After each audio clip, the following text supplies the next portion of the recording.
think the biggest thing is design and decor. Because they come in understanding, like we send out a price list and it says we start at $6 a slice. But if you want this big, beautiful, elaborate, in-your-face cake, it's not going to be the same as a simple textured buttercream. And I think a lot of people don't really expect that. If you're planning a wedding and want all the secret tips for a smoother wedding day experience, then stick around as we interview some of the top professionals in the wedding industry. We are Coastline Studios, a fun-loving team of filmmakers who specialize in creating custom wedding films alongside some extremely talented people. Welcome to Let's Talk Weddings.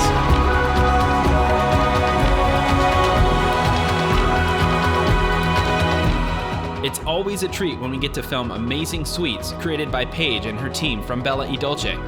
From breathtaking cakes to impressive dessert bars, Paige has all the tips when choosing that sweet treat for your wedding.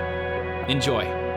Well, Paige, thank you so much for being with us today. We're so excited to be here learning about Bella e Dolce and wedding cakes in general. Yeah, thanks for having me. I'm excited.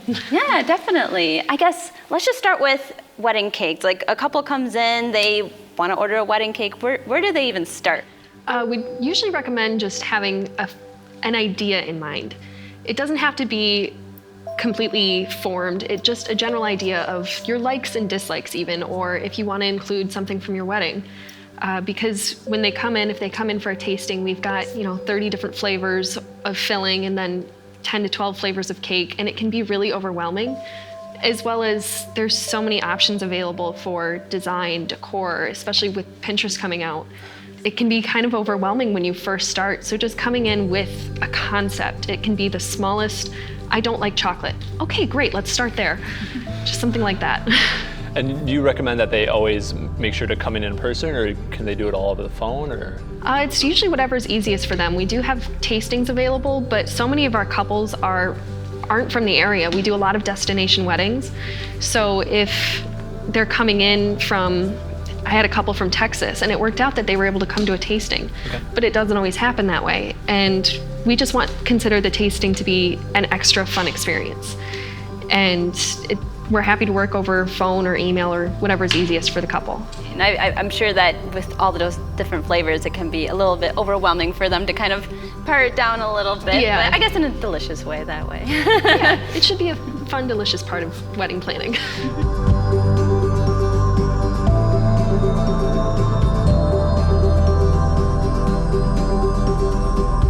What would you say, for budget reasons, what would a cake kind of price out to be? Is it like by slice? Is it by whole cake? I guess, how does the cost work there? It's a little bit of both. We start at $6 a slice, and then it goes up depending on the flavors you choose, the design you choose, right. How much decor is involved. It usually ends up being somewhere around $8 to $9 per slice. Okay. And I say it per slice rather than an actual monetary range, just because it's going to be very different for a couple with 40 guests versus 200 guests. Yeah, so it just kind of depends.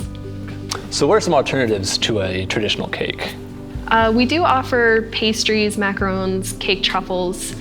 We recently introduced something called a cake cup. It's an alternative to a cupcake. Okay.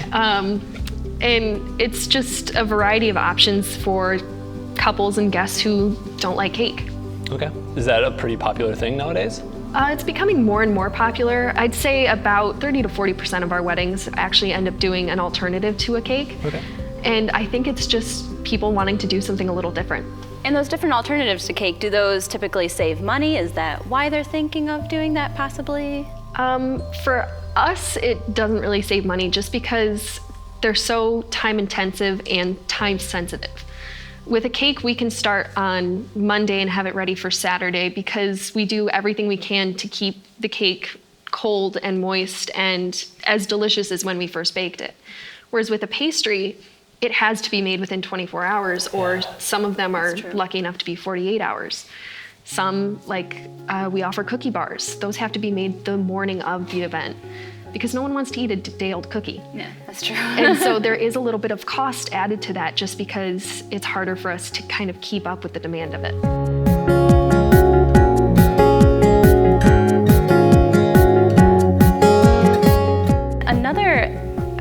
trend that people may or may not know about is kind of a faux cake, or like a decorative replacement for a cake. What are the pros and cons of having something like that? The biggest pro is cost effective, honestly. There are some designs that are going to be so time intensive and have so many little details that there's no way that we could leave your cake unrefrigerated long enough to decorate it. And it'll be more cost effective for you, especially since we can work on it for 2 to 3 weeks rather than the 1 week that we have with a fresh cake. Is making a fake cake on the same level of difficulty as making an actual cake, or how's that work? Yes and no. It's nice because it's not so temperature sensitive, because we still use the same materials. We still use a vanilla buttercream if it's frosted, or fondant if it's a fondant cake. You just don't have to make the inside of the cake, obviously. Right, and so in some cases it's nice, in some cases it's a little harder.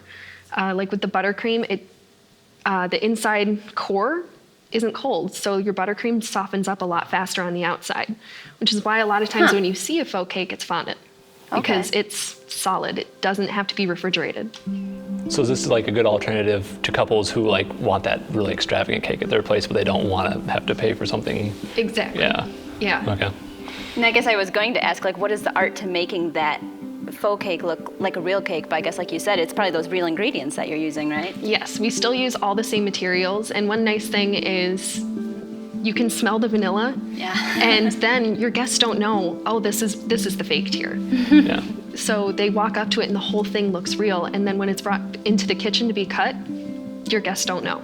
Beauty of magic, right? How do you decide how much of it's going to be real versus, like you said, tier, or is it just a slice usually that the couple have to pick? So you can do an entire cake as a faux cake if you wanted to have a large pastry table. Okay. We have had couples want a wedge of cake, is what we call it, and it's an entirely styrofoam cake minus the one wedge that they cut into. Okay. That way they still have the nice cake cutting ceremony, they still get the beautiful photos, but then they don't have to worry about serving cake along with everything else.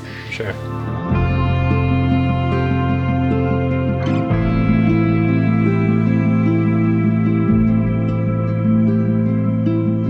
With a real versus a faux cake, how much of a price difference is there? It really depends on the style of cake that they choose, because a simple buttercream cake, if you have a 200-person wedding and you want that simple, beautiful cake, it'll be more expensive for you to have it be a fake cake, just because we're still doing the work to frost all those tiers while still having that cake in the back to serve your guests. Okay. But if you wanted something big and extravagant, and it's again a 200-person wedding, but maybe it's something so time intensive that it's more convenient for us, then yeah, it's gonna save you money. Okay. Whether with faux cakes or with real cakes, we've seen a few different cake-like disasters where, you know, things might be melting, or, you know, maybe part of the cake will start tilting or falling over. Is there anything that couples can do along with their baker to kind of ensure that this doesn't happen, or, you know, as much as possible? So the main thing we do is we deliver as last minute as possible.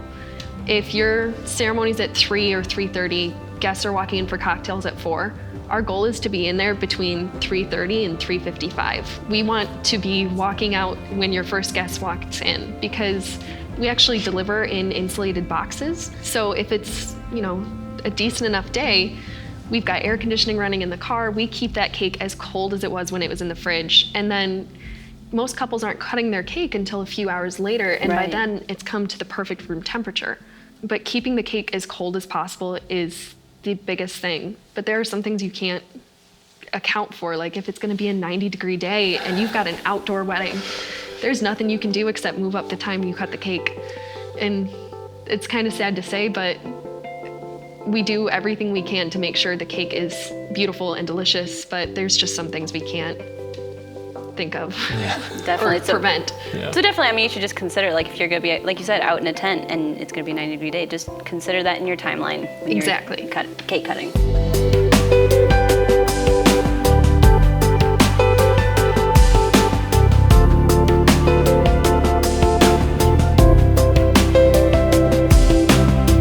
So how far in advance will someone have to reserve their cake or make sure that they are ready to go? We recommend at least 3 months. We have had people book 2 years in advance. For busier wedding dates, there's always going to be just that one weekend where we're slammed.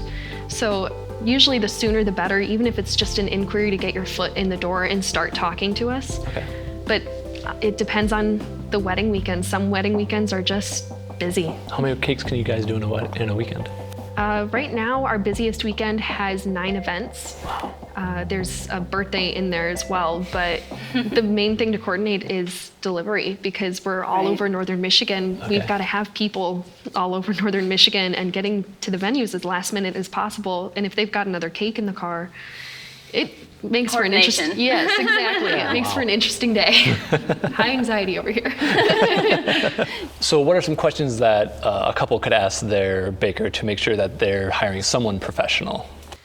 I think one big thing is how long have you been doing this, as well as seeing if they're educated. Because I went to culinary school, but it didn't really focus on cake. Okay. But then I have been in this business for 9 years. I've been working with couples for 7. I've been, I've started this when I was 18, so I've been kind of growing with this. Another big thing is look at their website, look at their social media, see the quality that you're looking into. And the nice thing is if you follow your vendor on social media, you can continue to see that quality and see if it's something that you want to invest in for your wedding.